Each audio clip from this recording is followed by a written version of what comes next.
Raise your hand if you or someone you know has been a victim of sexual assault. Now raise your hand if you or someone you know was a woman who was sexually assaulted. Do you see how many hands are raised? Did you know that 1 in 5 women will be sexually assaulted while on college campuses? Sexual assault is happening on campuses all over, but nothing is being done to help the survivors and prevent it. In order to help, we must stop victim blaming. We need to let women know that it's okay to report it. We need to push the resources we have, make the officers aware of how to treat victims of sexual assault, and to educate people.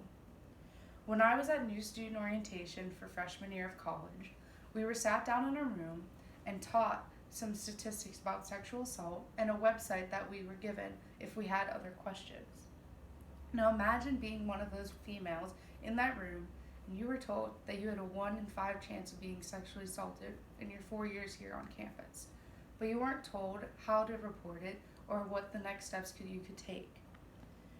Fast forward to my first week at freshman year of college, and I received a report, an alert on my phone about sexual assault occurring on campus. It looks very similar to this one, where you were told what happened, the location of where it happened, and the description of the person that did it. But we keep getting those multiple times a week for all of our years as college. So that got me thinking what we can do to help women who have been sexually assaulted and how to prevent it from happening. My first solution is that we need to stop victim blaming. The Canadian Resource Centre for Victims of Crime state, quote, "Victim blaming is a devaluing act that occurs when the victim of a crime or accident is held responsible for the crime that was been committed against them." Have you ever heard the term "she asked for it"? That's a form of victim blaming. When women go to report their sexual assault, they're often asked what they were wearing or were they drinking. Regardless of whether the woman was wearing a short skirt or having a glass of wine, it doesn't matter. They're a victim and they should be cared for, and they should be encouraged to report their assault. Which brings me to my next topic. We need to encourage women to report their sexual assaults and teach them how to report it. According to the National Sexual Violence Resource Center, more than 90% of sexual assault victims on college campuses do not report the assault. This is a crazy high percentage. Why aren't women reporting these? From an article written by a Maryland Coalition Against Sexual Assault, some of the reasons women do not report assaults are among the following. They believe that the police cannot do anything about it, they don't want their families to know, and they don't know how to report it. We need to make sure women know the steps to take in order to report their sexual assault. We should create a hotline for the women to remain anonymous and they can call in their sexual assault. They should also have resource centers on campus in order for women to go and feel comfortable when they're reporting their assault. Now, speaking of resources, we need to push the resources we already have. Penn State has a great resource called the Safe Walk program. This is where an employee, a student, or a visitor can call at any time of the day and ask for a student officer to come and walk them home. This is a great resource, but it's not advertised enough for people to utilize it. So we should post the phone number all across campus so everyone knows that it's available for them.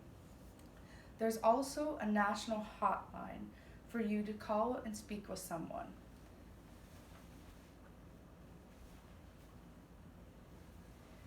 According to the Rape, Abuse, Incest National Network, also known as RAIN, more than 2.5 million people have called the hotline since 1994.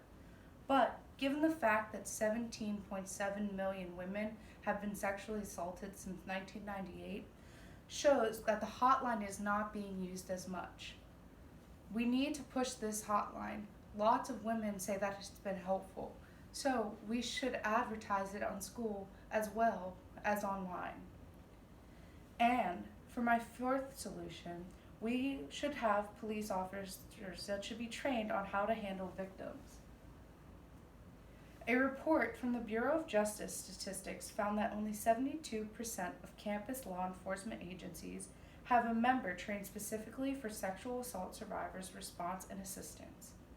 All schools in the United States should have one of the officers be trained for sexual assault victims. If a woman knows that there's an officer that has a sexual assault background, they're more inclined to come and report it because they feel safe reporting it. And more reports mean more people getting arrested for sexual assault, which will deter people from committing this crime later on. My final solution is education. Education, education, education. I cannot stress how much education is important to preventing sexual assault from happening again.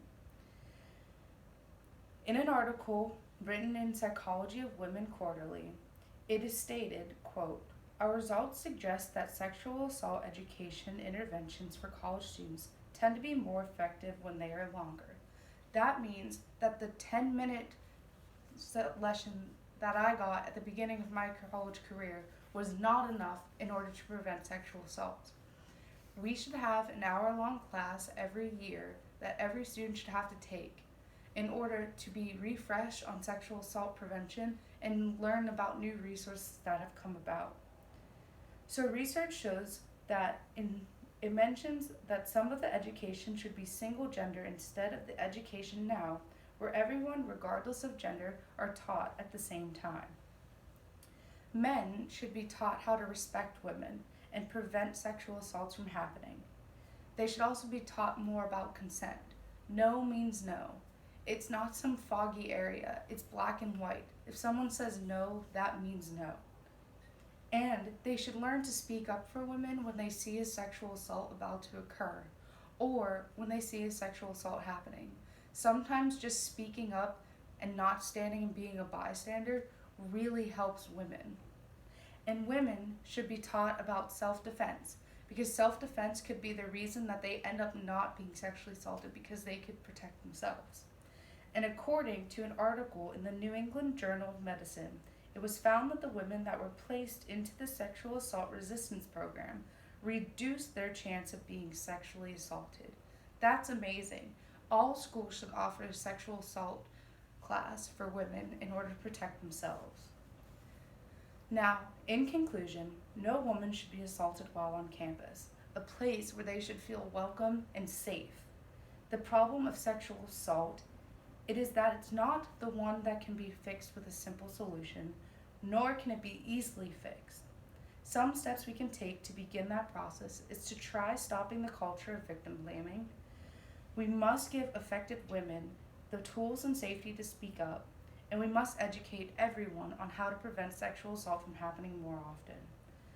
Together, we can help fight and change what is happening and make sure no woman will ever have to say "me too." Thank you.